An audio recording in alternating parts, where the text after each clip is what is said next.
15 degrees, you can see your breath. Out here in the lake effect, breaking tables like it's poetry. Where else would you rather be? Pinto, Ron, Elvis in the lay poncho. The members that you need to know. 'Cause once you out here now, your family. Where else would you rather be? Where else would you rather be? Welcome into the Nickel City Crew. I am your host, Rob Crippen. Please like us on Facebook and follow us on Instagram and Twitter at Nickel City Crew. This episode, along with all of our episodes, are presented by Crippen Legacy Entertainment here on Spreaker and StreamYard. We're so glad that you're joining us for some of your Buffalo Bills and NFL content again today. And as always, these are my Bills thoughts said out loud. It's a vibe so ridiculous. Since 12 plus 83 was 6. The shout rocking like a symphony. Where else would you rather be? All right, let's get straight to it. Really excited about tonight's episode. It was funny because after the Bills finished off the Jaguars literally by, I don't know, it seemed like first quarter, the game was over and we were in control. And after that point in time, by the time the game was over, man, I went to bed that night, Nickel City Crew, and I was like, let me find out, man. Let me find out the AFC is shitty. Let me find out everything that I thought going into this year wasn't what it seemed. Joining me tonight, as always, riding shotgun, my co-host, Adam Dump Truck Rupsick. Holla at the crew. Check him out on Instagram and Twitter at Adam Rupsick, RUPCZYK. Holla at the crew, DT. I went to bed on Monday night. I was like, man, let me find out. Let me find out, DT. Well, we're finding out every week. What's up, Rob? What's up, Nickel City? Back again. I appreciate the Bills following our script. You know, this is good for business, good for Nickel City Crew when we come out and beat that ass just like we've been doing. So, you know, I appreciate them following our script and helping our business here at Nickel City Crew. So thanks, Bills. I love it. Thanks, Bills. Absolutely. I'm really excited about tonight's episode. It's funny because, you know, just to watch that game and to watch how it unfolded, it was eerily reminiscent of, you know, Perfection in the Park. And that's literally when I started this whole thing. It's funny because I started, you know, Nickel City Crew, and you guys know the real fans that have been here for the entire time that was literally the first episode. First episode was -5 degrees. And then, you know, I was nervous about coming up in the weather, and they're talking about how cold it was going to be and all that other type of stuff. And then literally the next episode was Perfection in the Park. I mean, go look at it in the archives. And that was really where we got it going. And like, I'm just so excited because that game on Monday night, DT, was just, it was something else. It was eerily similar. First 5 drives, DT, touchdowns. I mean, there's nothing else that you could do in respects to wanting your team to come out, smack them in the mouth. What did I say last week, Nickel City Crew, yep. Bills Mafia? What did I say? I said, jump on them early, and you might just take their spirit. And it seemed like it played out just that way. Took all the spirit, and I mean, it was awesome compared to Perfection in the Park. The stadium was rocking just as much. The only difference, it wasn't -10 degrees. It was about a cool 69 to 72 during game time, and it was beautiful out there. So the party was flowing, and you didn't have to fight through, you know, your 15 layers to enjoy it. I mean, this is top-notch football we're seeing here. This is top-notch domination all the way through.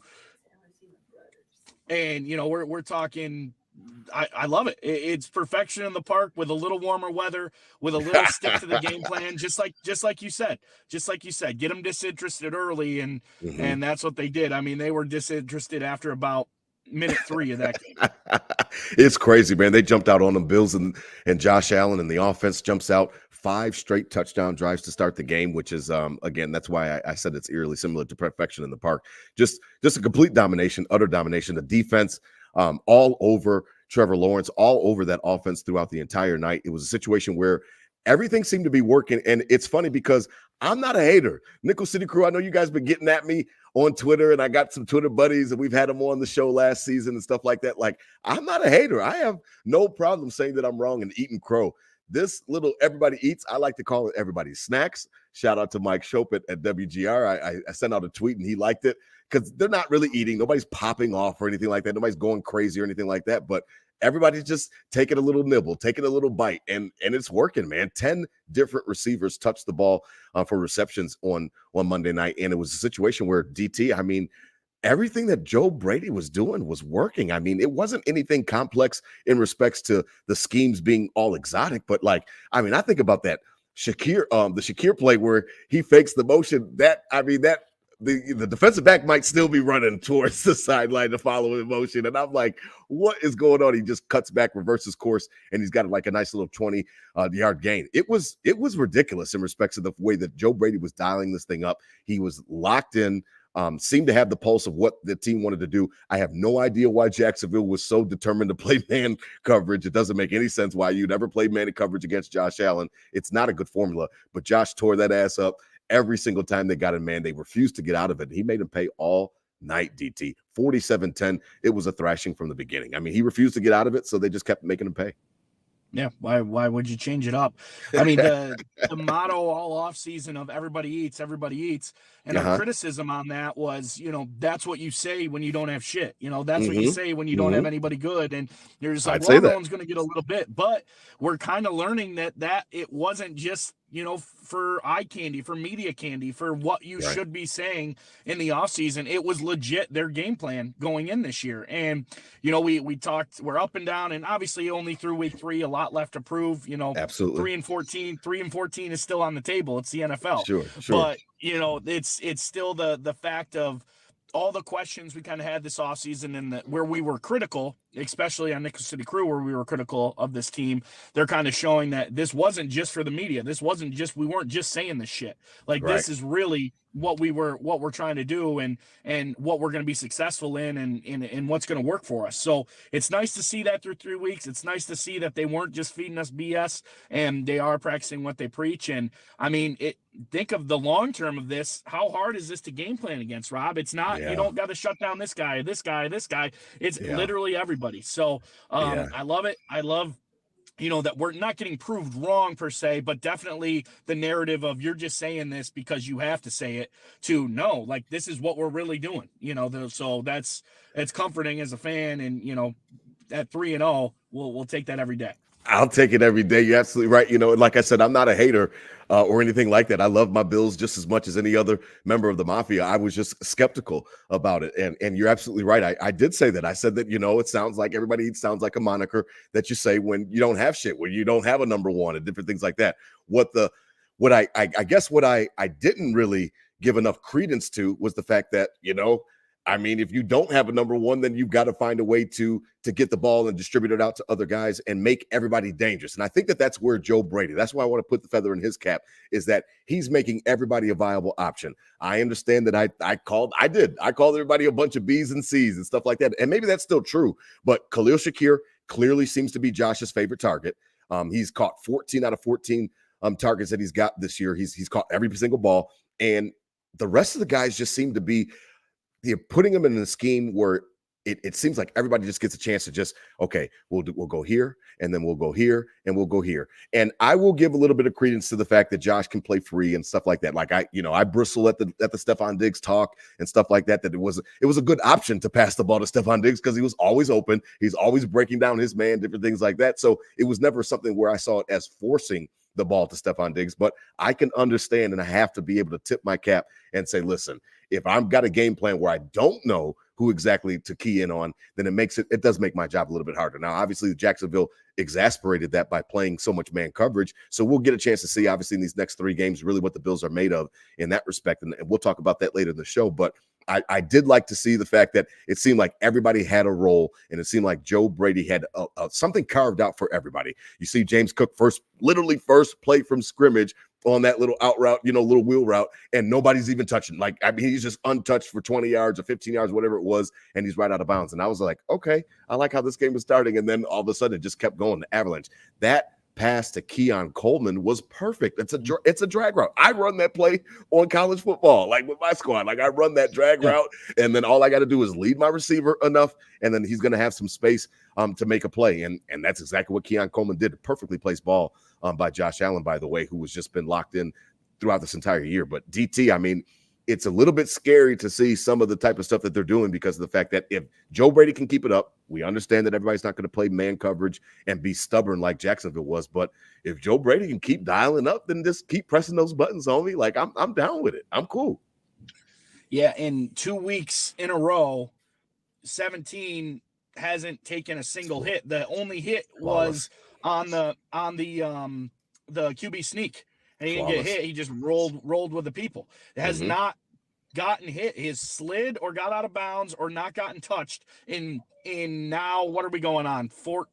10 quarters, 17 days. yeah. And how many days in between, right? Yep. So that's definitely comforting, knowing that he's still producing and not having to put his body on line to do that. And the layup lines are back. We've talked about it now, getting those layup lines, getting that formation, getting it loose out there. But on the reverse end of, like you were saying, of how it's going to be tough for teams to game plan against this team because there's so many options they can go to, the reverse end of that, the preparation the Bills have to be under. Each player on this offense says, I don't know when I'm going to get my shot. So I have to be prepared like every play is my shot. And I think that's huge to the preparation of this younger receiving core, especially to come ready to play every single play of the game, because this could be the play I get my touchdown. I get on the Jumbotron. I'm jumping in the field or doing the TikTok dance they were all doing the other night where they roll the ball out and do the roll, right? Nate taught me that. I don't even know what that was. Nate taught me that. I said, every play could be your play, right? So that's going to be a huge advantage, I think, with this young team where they're going to be prepared to the highest level. Not saying if they had a veteran receiving core with some young guys, the young guys would give up. But, if a receiver's getting 15 targets a game and you're the rookie on the team and the ball's really never coming to you, you're probably not putting your heart and soul into the week like you would this week of saying, oh shoot, like this play could be my play. I gotta be ready to go, and I can't be the smuck that has the drop and doesn't score when my whole team's scoring. So the reverse end, it's tough to game plan against, but it also gets this team, every player, prepared like this play is their next big one. Yeah, you hit it on the head, DT, and I think that they've actually even talked about that when they talk about the everybody eats moniker, is that absolutely exactly what you just said. Everybody's got to run their routes full speed. Everybody's got to run their route with intention. Everybody's got to think that they're getting ready to get the ball, because absolutely what you just hit on the head is that we don't know when it's coming our way because of the fact that everybody is eating, everybody is snacking. So because of that, you do have to put in maximum effort because, like you said, you just don't know when Josh is going to pull the trigger and come to you. So you better be ready for your opportunity. You're absolutely right. Now, as we transition a little bit, I still want to stay on this game for a minute because it just was so perfect. 47-10. Everybody enjoyed Monday night, and it really was a situation where I just enjoyed seeing, you had kind of spoke about it just now, DT. Josh looks so in command. I wanted you to speak to it because the way that he's playing football right now, you got to give him the MVP. I understand that there's still 14 weeks to play, and I understand that there's still more games to be won or lost, but the way that he's playing, with the command that he's playing, he seems so comfortable within this offense. And that was one of the things that you talked about with the layup lines. We've done literally an entire episode on layup lines where, I want Dable back. I want those layup lines back. And it just seemed like Dorsey wasn't getting it. It wasn't happening. It wasn't clicking for the offense. It seems like Dorsey, for whatever reason, he's able to scheme up things with the motion. We're running more motion, DT, than we ever have. I mean, since Dable, we're running more motion. We saw the orbit motion. You got a chance to see Josh Allen do his vintage out to the right, and then he's going out to the right, and he's avoiding the sack, and then all of a sudden he's finding Dalton Kincaid in the back of the end zone for the second touchdown of the game. DT, talk about your quarterback, man. I know you love 1-7. I mean, he is playing on a level right now where he's undeniable. He's cut down on the turnover. Who wants to talk? Y'all not talking shit about turnovers right now. I mean, he's got 7 touchdowns, no picks, plus a couple of touchdowns through on the ground. I mean, you can't talk shit about Josh Allen right now because of the fact that all of those naysayers want to talk about he's overrated, and that they were calling him overrated because of the turnovers. Man, you limit the turnovers and you shut those out, man. You're talking about a lethal. You talk about a bad man. You talk about one bad man. I say it all the time, addicting to watch. And how addicting is this last 3 weeks, man? I mean, in week 1 to be right in front of us and seeing those crazy plays into the end zone, and it was wild, but it was addicting. Week 2, it was addicting not seeing him get touched, and like, oh, this is Yes. awesome. How it was almost a game in itself of how far can he go without literally not having to wash his jersey. And then same thing coming out and being in it. But he's still the competitor and the gamer, to the fact of like when he has to make the play, He'll make it. that's what juices him up. Like Yep. he'll make it, but that's what gets him like, let's Yeah. fucking go. Like Yeah. that's Yeah. what gets him ready to rock. And he didn't have to do a ton of that. The line protected well on Monday. The rollout to the right is nasty. Beautiful. That's his Vintage. best play. The best meme I saw was today about it. Actually, I don't know if you in the Summer Olympics, the shooter from Turkey. The guy Yeah, with he's just sitting there glasses. with his hand in his pocket. And it's like Josh Allen when he rolls out to the right. It's just this dude just sitting on there. it, just dialed up. And the confidence 1-7's building, and the turnovers will come. We know it. It's Sure. gonna happen. He puts balls in too tight of windows for it not to happen. I mean, Sure. Monday night, not saying any of those were bad throws, but they were inches away from a lot of defenders' hands to be perfect into the receiver, and they were all touchdowns, right? So That Ty Johnson that Ty Johnson touchdown was just pinpoint right there.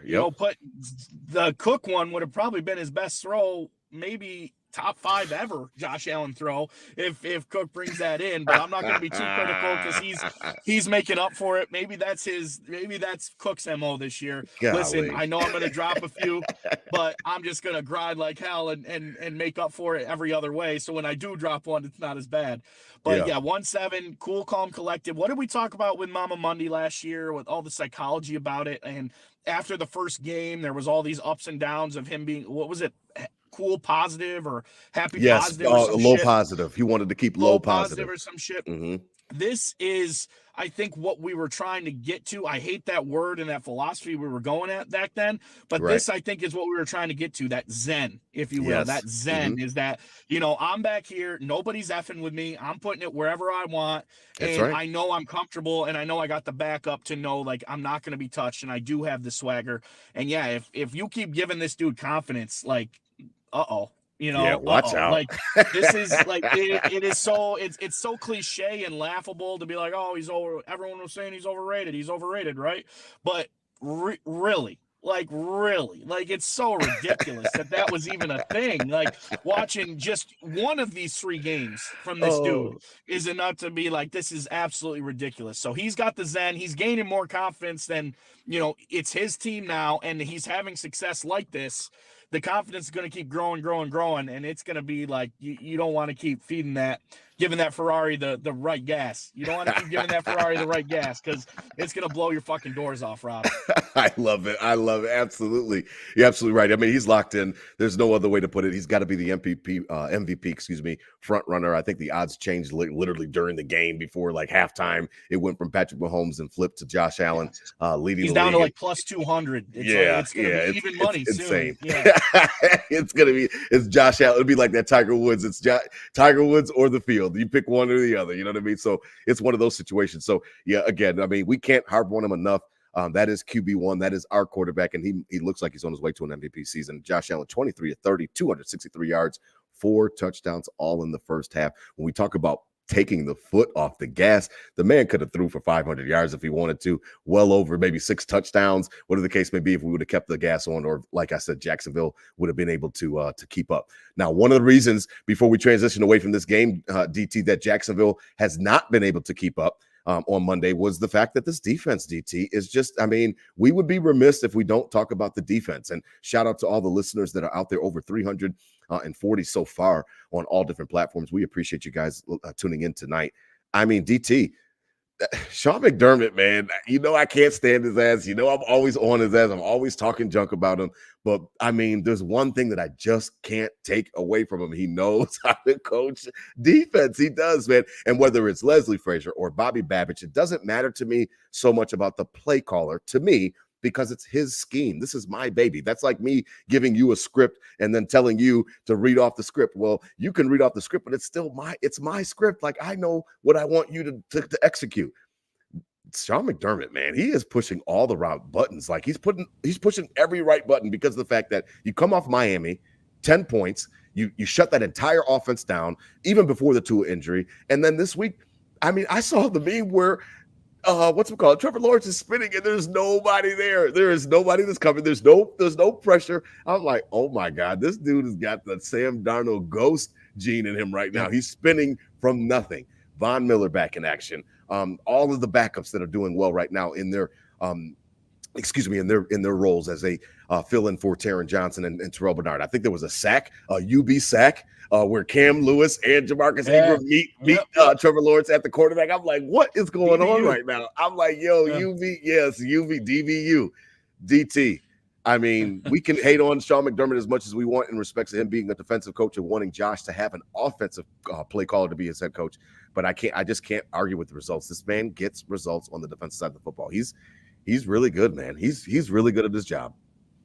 Results, calls good defense, but has now proven that it doesn't matter who's out there. I mean, obviously we would rather have, it could catch up with you because they're starters for a reason, so it could catch up with you eventually. We wish we had our all pros playing right now. Of course we do. But the fact of, every question mark you have is not even an issue or eliminated or exposed. It's not like, oh, they were kind of coming after you because you were a third string and we kind of saw it a little here, and you felt that a little in the game that you were getting pushed a little in that certain direction. It's like, it's non-existent. It's clean from the front to the back of this defense. It's clean.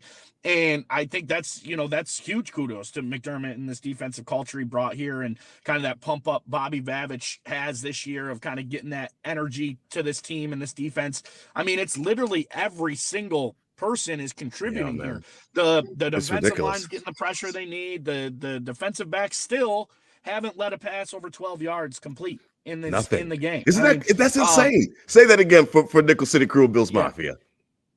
12 yards or longer in the air has not been completed against the Bills defense this year. I mean, that's come on. Crazy. And they have 3 interceptions at that depth. 3 interceptions at that depth, 0 completions. And if you took even a casual Bills fan, name 5 out of the 6 defensive backs right now, nobody's heard of them. These are dudes that, like, around the team over the past couple of years, there's some guys that have earned their stripe and earned their time. Sure. Obviously Rasul Douglas new to this squad. Christian Benford playing great out there. Lights out. He's playing like a quarterback one. Just great on these guys. And then the safeties, High and Poyer are out. What are we going to do? DeMar Hamlin playing good enough. Taylor Rapp, good enough. These dudes are coming in and making plays. And so it's showing, Sean McDermott, it's not the bend, don't break anymore. It's just the stop. They're not even bending anymore.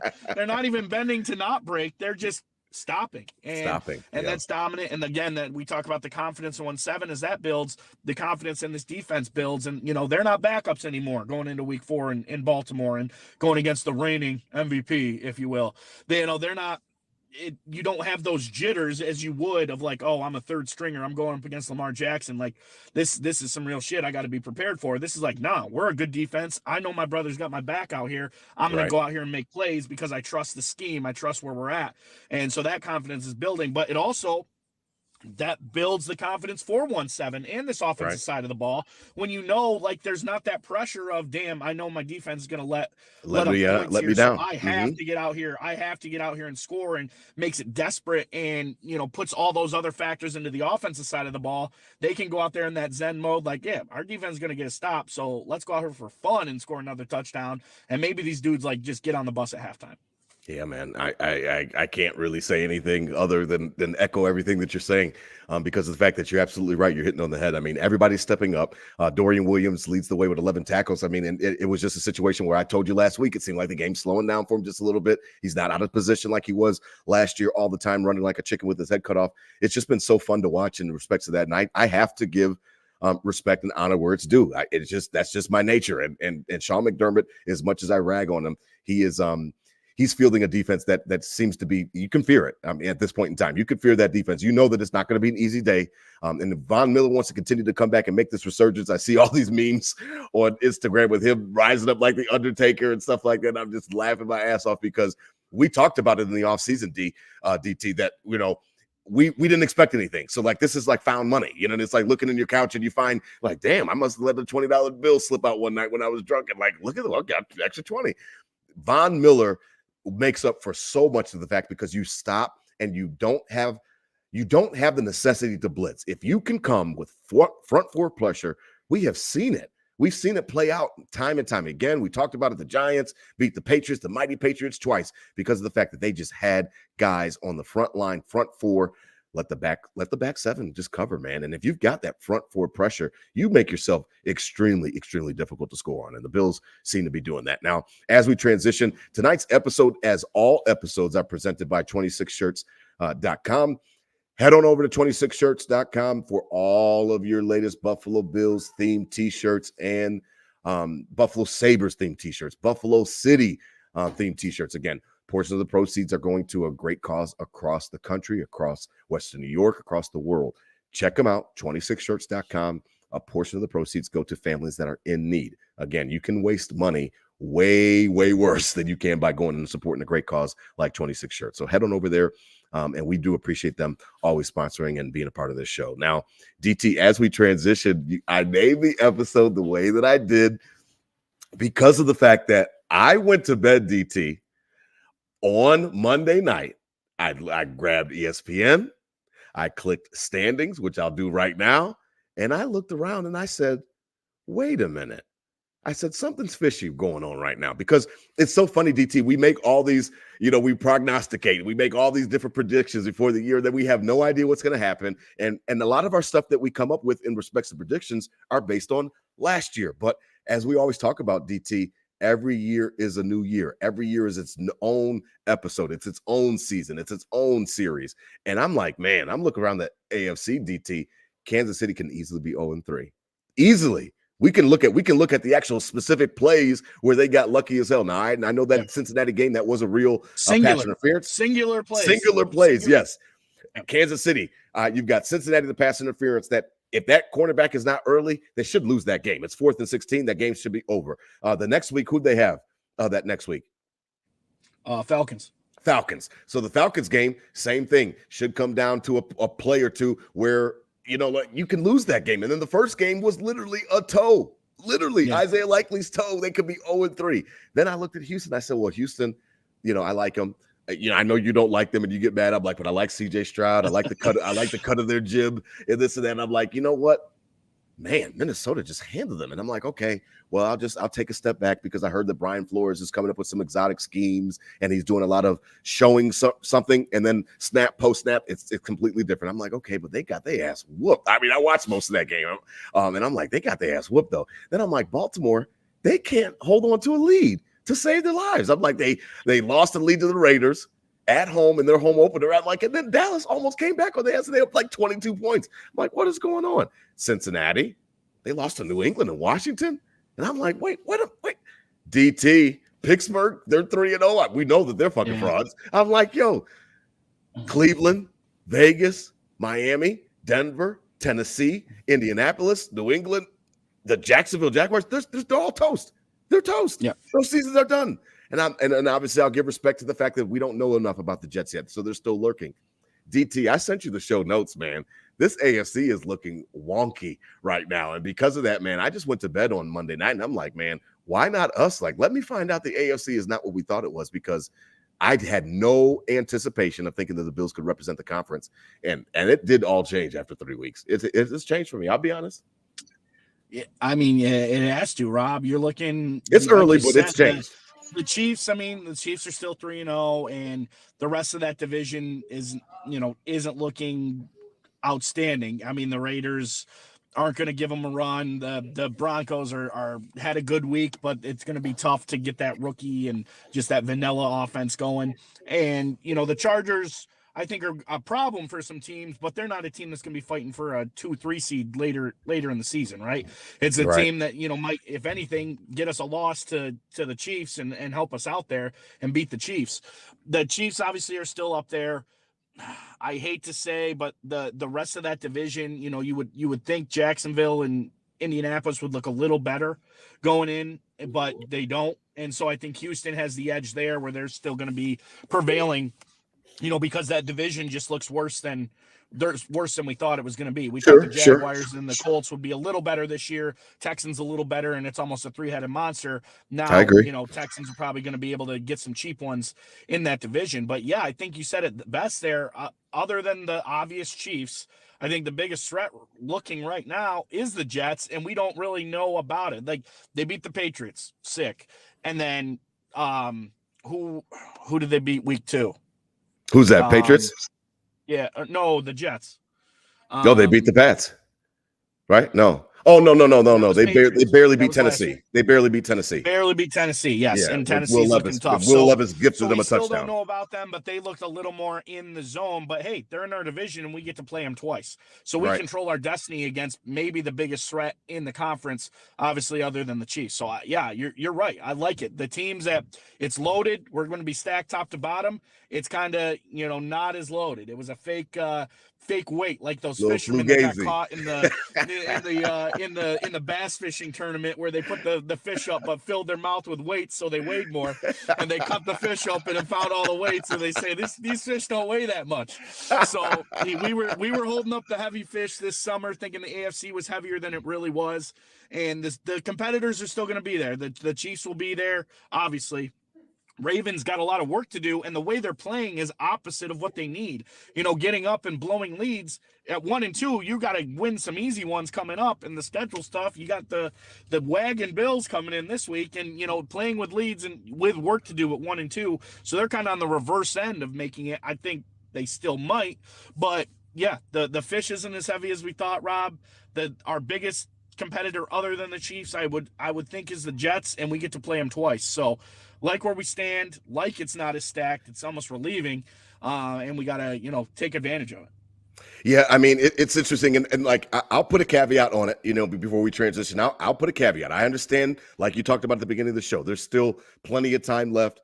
There's still 14 games to be played, and I don't want to get too carried away with it. I think that this next 3-week stretch will give us an absolute great picture of what this Buffalo Bills team is. You travel to Baltimore, a primetime game, Sunday night football against the Ravens. They're going to be jacked up. They're trying to save their season. They literally saved their season this past week by beating the Cowboys and making sure that they didn't blow that lead. And then after that, you've got Houston, revenge game. I mean, obviously all the emotions. They're talking about the Diggs-Allen dynamic already this week, and we didn't even get a chance to get to it for next week. And Josh Allen's already coming out and saying, I didn't mean that what I said, and I wasn't talking about stuff. Obviously he was, but it's all good. Like, we'll talk about that next week.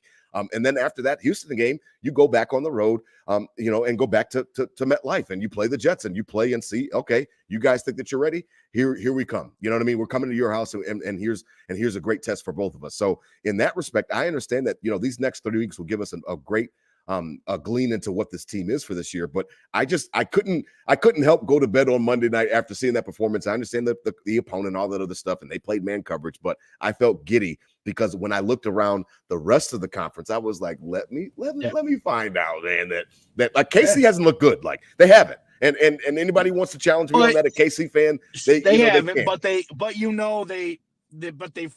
horseshoes up there, and they find ways. It's stuck. It's stuck up there. So I'm not writing them off. What I mean by that is this Jacksonville team Monday night was in that conversation of, this conference is stacked. Finally, Jacksonville got a good roster. They paid Trevor Lawrence. True. They were part of this stacked conversation, and obviously not that. Yeah, so I mean, I do think that this next 3 weeks, as you talked about, I think that this next 3 weeks will give us an opportunity to see exactly who we are. But I just couldn't help it. I got giddy on Monday night, and I went to bed looking around that ESPN app at the conference, and I was like, this is some flugazy shit. This is some wrong. These motherfuckers are not who we thought that they were, and it just gets me excited. I mean, and again, I'm no hater.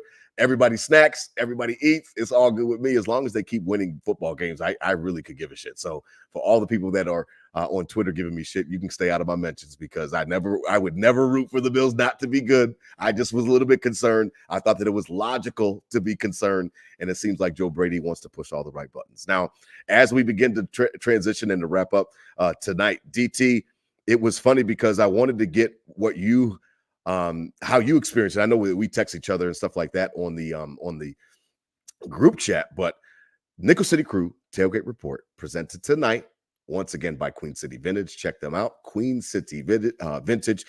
Check them out. Queen_City_Vintage_716 on Instagram and Twitter. Head on over there. They got all the nostalgic t-shirts for you guys. Nick's running a great site over there. They're on Elmwood Avenue, right? DT? I think it's on Elmwood, right? Yep. Elmwood Ave. Yep. On Elmwood Ave. Across from 40 Thieves. Yeah, right. Exactly. Right across from 40 Thieves. So again, tonight's Nickel City Crew Tailgate Report presented by Queen City Vintage. Again, head on over there for all of your nostalgic Buffalo Bills t-shirts and sweatshirts and all the other good stuff over there. DT, I mean, the Nickel City Crew Tailgate Report, man, I was chilling, man, because of the fact that, like, it's Monday Night Football. I'm trying to make sure that I'm ready to go. And then it was a situation where I share with the YouTubes, and then the YouTube TV, there was too many users on, and then it kept shutting off. And I'm like, oh, it's like you're getting ready. I'm getting ready to have a baby. Everybody knows Nickel City Crew. Princess Ivy's coming. It's like, oh my God, am I ready? Where's the bag? This and that. Okay, we got to run out the door. Like, as soon as the shit shut off, I was like, oh my God. Okay, all right, I got to stream. I got to do this. I got to figure out how to get the game back on. I got it back on. I was cooling at the house. I was chilling, nothing too crazy. I was by myself, and I was cooling, DT, but cooked up some pasta, and I just watched the game. And like I said, by the first quarter, DT, I knew we were in control, so I really wasn't freaking out too much. And I got the stream to work. It was all good, and made sure that Nate and stuff like that could watch the game with their mother and stuff like that, because he's rabid like me. So once his YouTube got shut off, I was like, okay, I will stream. You watch the YouTube. You got it. And that was really it, man, for me, man. I got out of work, and I rushed home and made sure that I was ready to go for the game, and that was it, man. I was chilling. I was ready for Monday Night Football. That's all. I was cooling. Well, let's go. I mean, we got the next 2 out of the 3 weeks again are our night games. So, to get in that mode, get in that chill, kind of get your routine down. Queen City Vintage Tailgate Report next week. I'll announce it will be our first giveaway. We'll have to figure out how we do that. Yes. How we pick our listeners random, but our creative director, Miss Olivia Nagel, will help us. Yeah, exactly. We she's got to get paid for something, right? So, yeah, it's time to do her job. But no, she's been doing great. she's been doing great. She's been killing. I don't know what the hell I'm doing on Instagram. I wasn't planning on it. Didn't have the tickets, obviously. Then the day comes. Beautiful day. Well, not really. It was raining, but then it cleared up. Right. And, everybody's going down to the game. Everybody's rocking. Oh, our friend, my boss, who isn't his kids are big fans. He's actually a Browns fan, but he got tickets. He leaves at noon, and I'm sitting there like a smuck at 1 o'clock in the office, like, what am I doing here? So did you really go? You went? Got in the truck, shot down, met up. Like, it was a late start. My buddies were down there a little earlier, obviously getting after it. Late start, joined up, walked in, made it happen. And yeah, it was reminiscent to the perfection in the park. The party was wild. It was crazy. It was nonstop. It was good weather. There was actually a good amount of Jags fans there, a lot more than I expected, but they got drowned out quick and often. And the couple in my section were gone, before I came back from my first bathroom break. They were already out of there. So they knew what they were about to get into. They knew what 17 was about to give to them.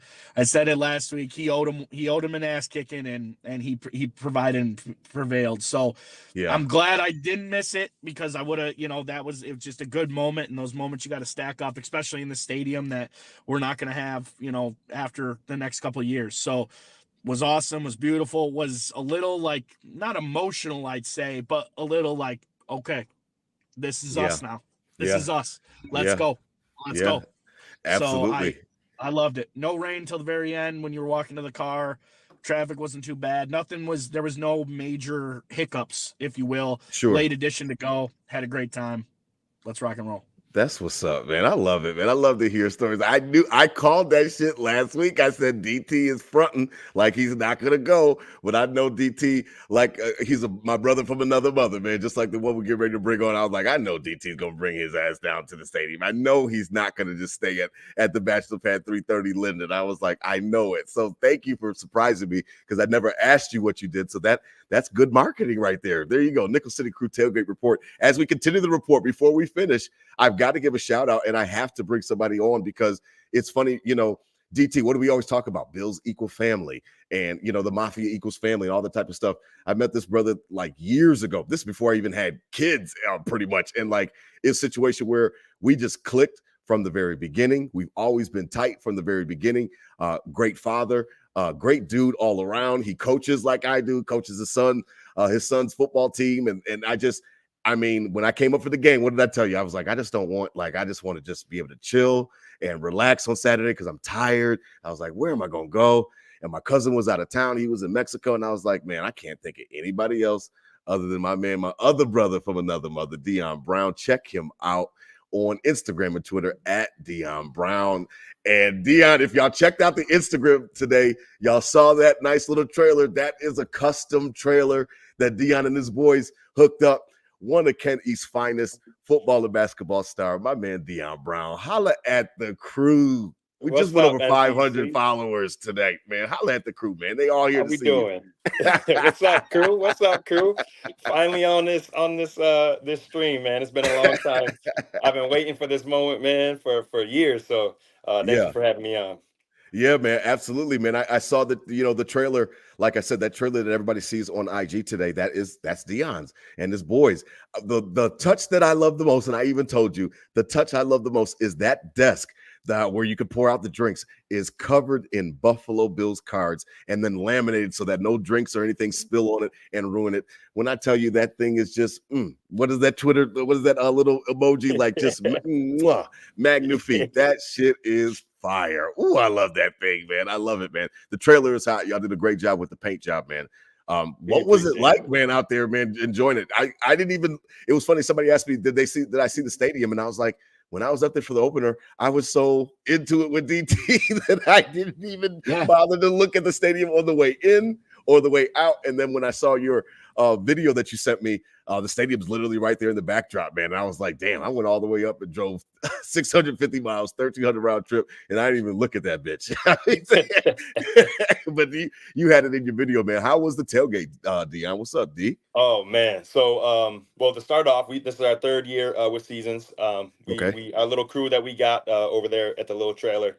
Yeah, we tailgate pretty heavy. We get there early, kind of like y'all do. And we hold it down. So going into this season, we had stumbled on Facebook Marketplace. We found us a little pop-up hitch to go on the back that people normally camp with. We had seen other people do this mostly at college games. It's crazy. That's where we got the inspo from. But they turn these little pop-up trailers into like a mobile tailgate.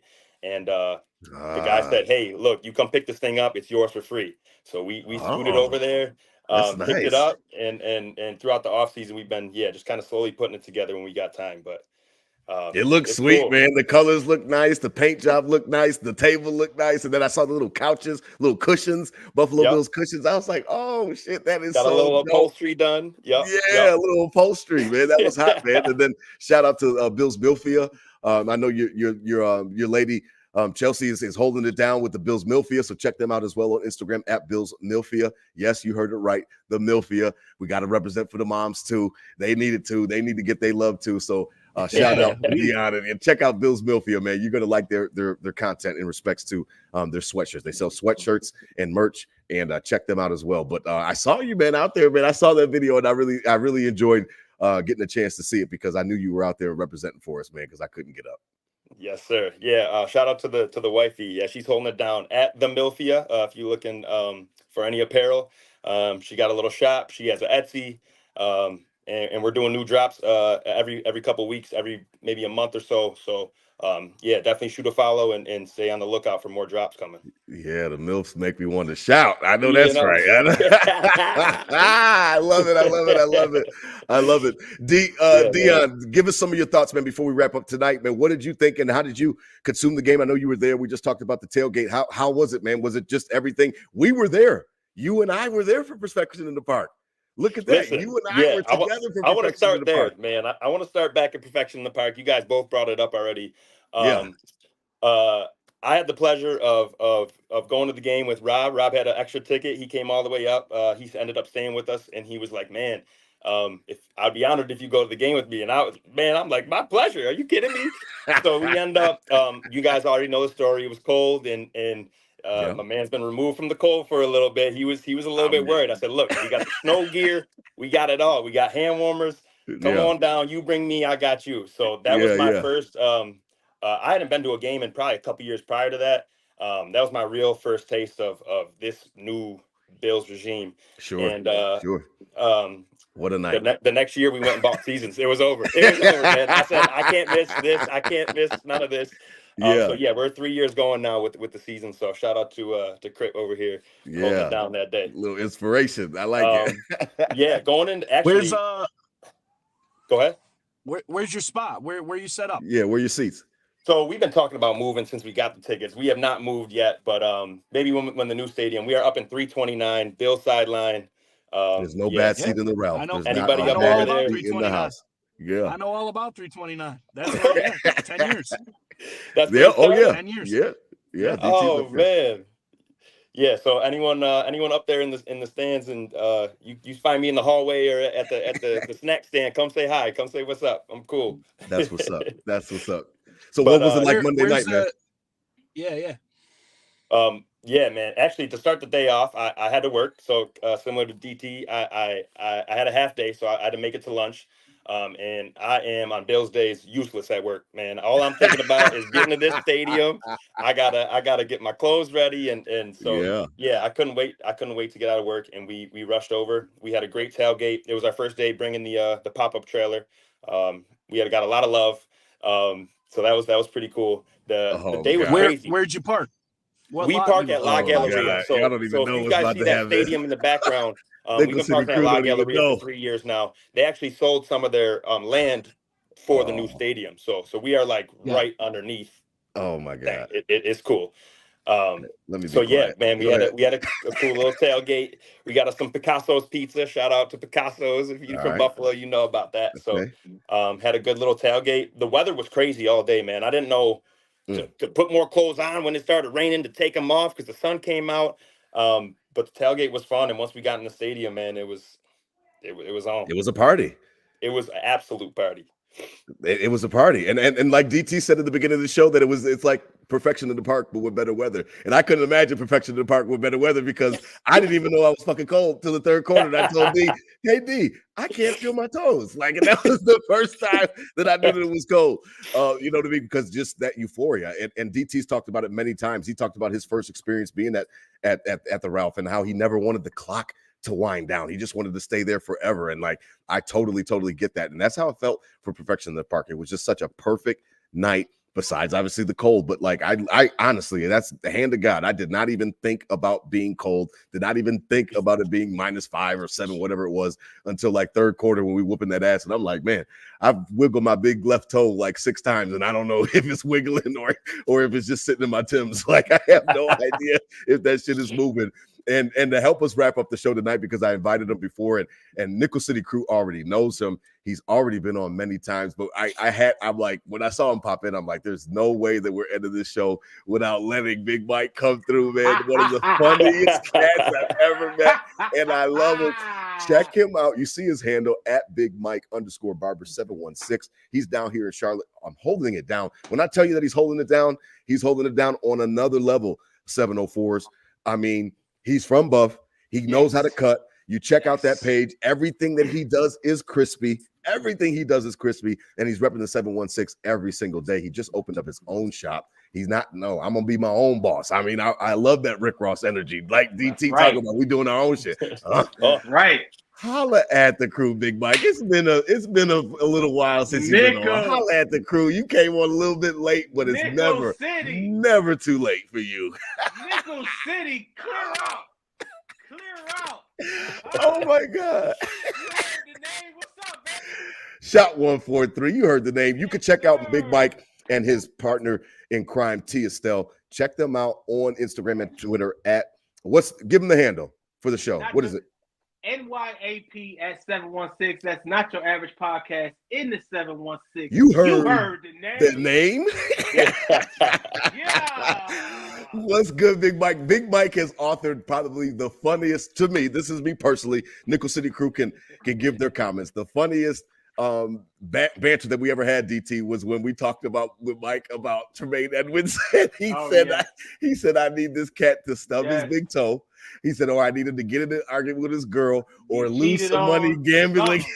I need him lose one of them dreads. I was tired of that fake ass predator. That, oh my God, I just lost it, man. What's good with you, Big Mike? Man, I'm so glad to be here. I heard it was some doubt in the room, so I came to clear that shit out. I love it. I love it. That's all I heard. I came to clear that shit out, man. What you think about the AFC, Mike? What you think about the AFC after the Bills put that foot all in Jacksonville? Man, I think everybody's shaking in their boots. I think it's real long John weather for these cold-hearted people out here.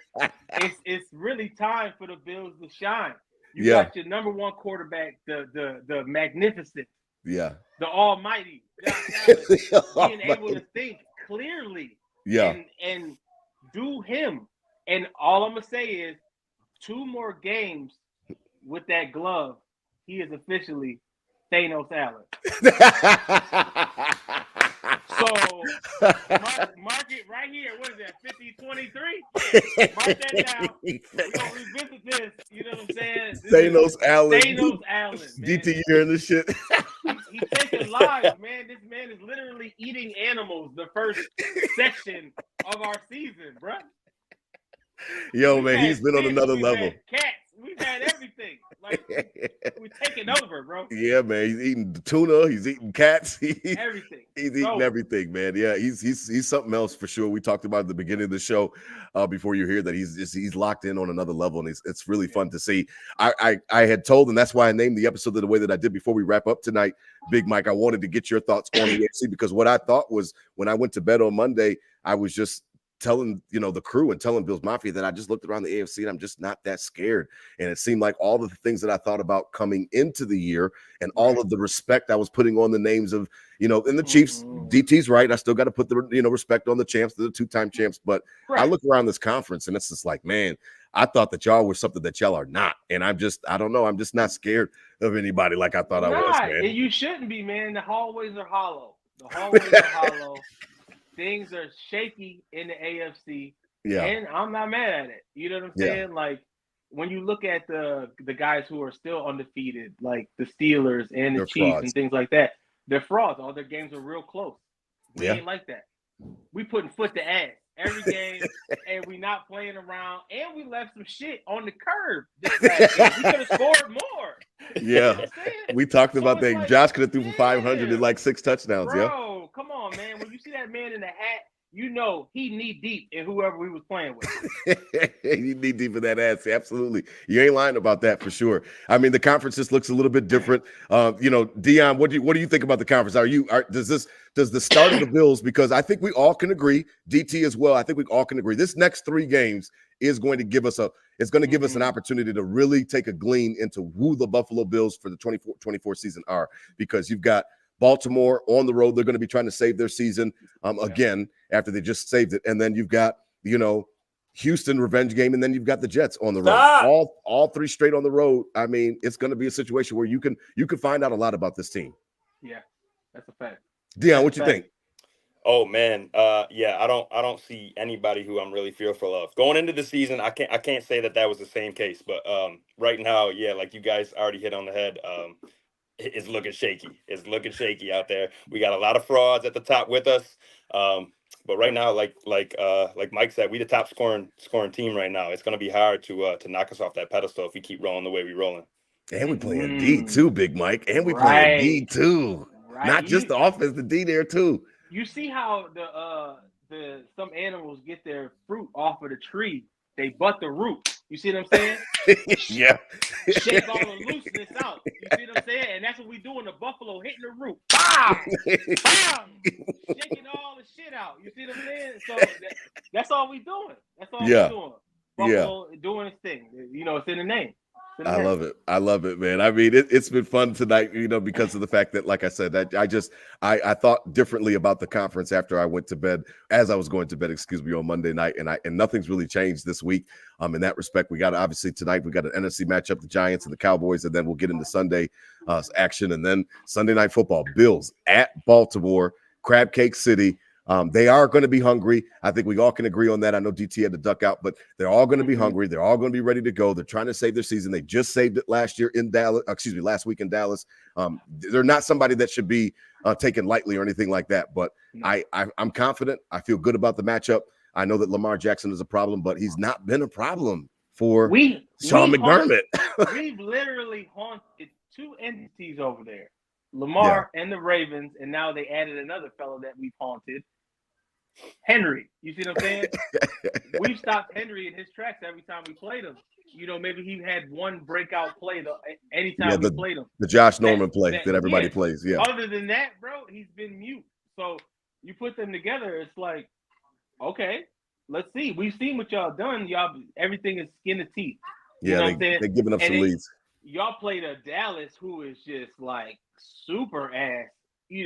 Dallas, you can't trust Dallas with nothing. You can't trust Dallas with a grain of salt. These boys are really just like, they're like a fragile ground. They're gonna fall through. They're terrible, and the players don't even believe in them.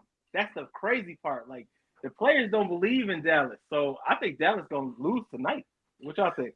I don't know, man. I don't know. They better come up with something when this season is over. I mean, Mark McCarthy better be looking for a new job for sure, and get Bill Belichick, give him his little key fob or some shit like that. DT, that could get ugly. But DT, what is your prediction for Sunday? Because as we wrap up tonight, I wanted to know what you think. I mean, they're going to be ready, and we should know that. I think they said darkness falls, and they're going to wear all black, and I mean, they're going to be ready. I mean, we should expect nothing less. They're going to be ready for a funeral. Yeah.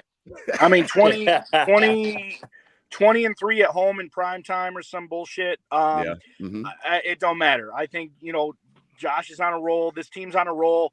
I like a tough next 3 road games, 3 AFC opponents on the road, 2 of them in prime time.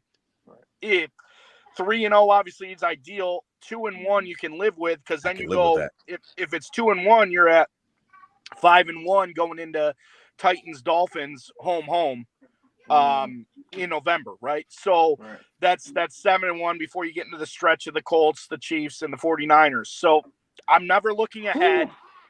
I'm not looking ahead. I'm not displaying this game. I'm not saying it's okay to lose this game, but you said it, Rod, last week. We go 4-0 and beat these Ravens this week. You can't tell me shit. You ain't gonna tell me shit. Dion, you're not gonna even tell me a motherfucking thing. Nothing. I'm not. Nobody gonna talk to me. 17-0. That talk starts up. A lot of other things start up. So I don't want 17-0 because it's too much pressure, but you won't be able to tell me shit if we beat Baltimore in Baltimore. It's good for the confidence. It's good for the vibe. It'd be good to get this one, kind of knock the Ravens back into 1-3. Then they really got to scramble to make some push.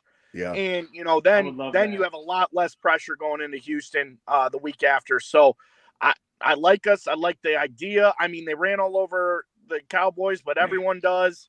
The Chiefs were able to kind of bottle them up. And Sean McDermott, people forget, Sean McDermott's one of the first ones to ever bottle up Lamar Jackson. Josh, the year they went 10-6 and lost to Houston in the playoffs, that was like Lamar was unstoppable, and they did beat us in Buffalo, but we bottled them up enough, and Josh had a chance to win at the end. The seam route where he's making that throw nowadays, he didn't, 7 years ago. Right. He's making that throw now to beat him.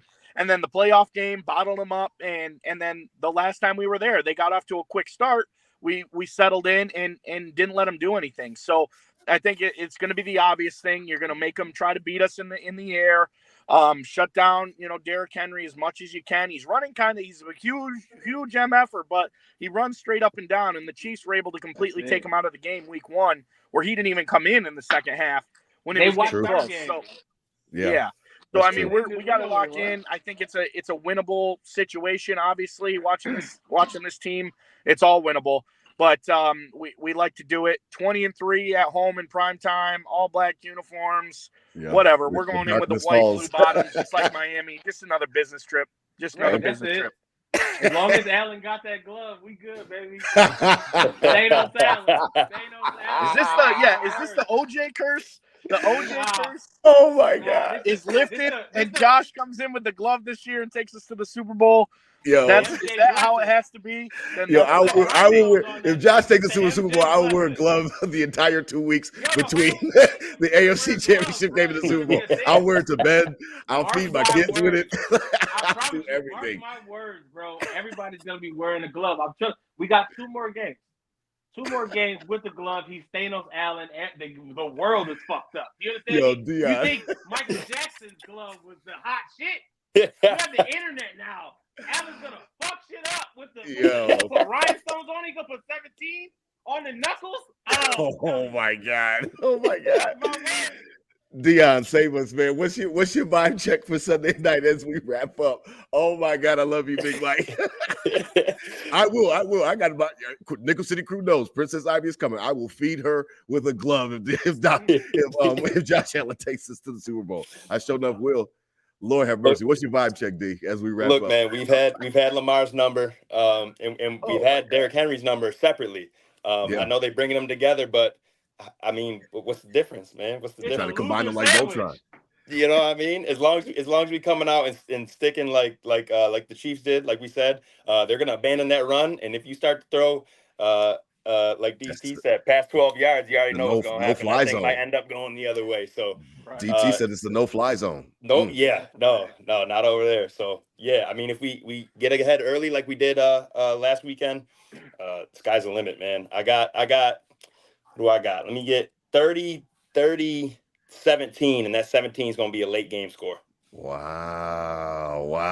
We did the pod earlier today, and my prediction was 37-17 because we both have good field goal kickers. Wow. And I feel like it's just going to be some throwaway field goals, like you said. Like it's going to be a couple of those. They're going to be able to. We're going to stop each other in the red zone once or twice. Okay. But I feel like the field goals are going to be prominent, as they always are. Like, they got one of the best field goal kickers. He's having a bad year, though. He's having a shitty year. He's got the yips right now. Hey, and I would love that. You know what I'm saying? So I feel like 37-17, that's me. Oh, man, I'm not giving a score. Like I said, I love the matchup. 31-24, the Bills should be able to take care of it, man. They should be able to take care of it. I think the crowd is going to be ready to go, but I think that the Bills can take care of it. So we'll see exactly how it goes. Listen, I appreciate every single one of y'all. Big Mike late, but never too late. I really appreciate it. Dion, you're my brother from another mother, man. I really appreciate all the love and the support that you've been giving me. And DT, you already know you're my road dog. So, I mean, I knew your ass was going to go to that game, DT. Thank you for revealing that. I knew your ass wasn't going to stay at home. I knew it. I knew you was going to that game. Listen, everybody enjoy the game Sunday night out there. Bills Mafia, Nickel City Crew. Spread love, not hate. These were my Bills thoughts said out loud. Please, everybody, hit them with a Go Bills. Almost 600 people watching us tonight. We really appreciate y'all. As always, Nickel City Crew, we just love seeing the crew grow. We appreciate all of your love and support, man. Hit them with a Go Bills, man. That's it, man. That's all I got for you. It's time for me to go. You heard the name. 4-0. I love it. Go Bills. I love it.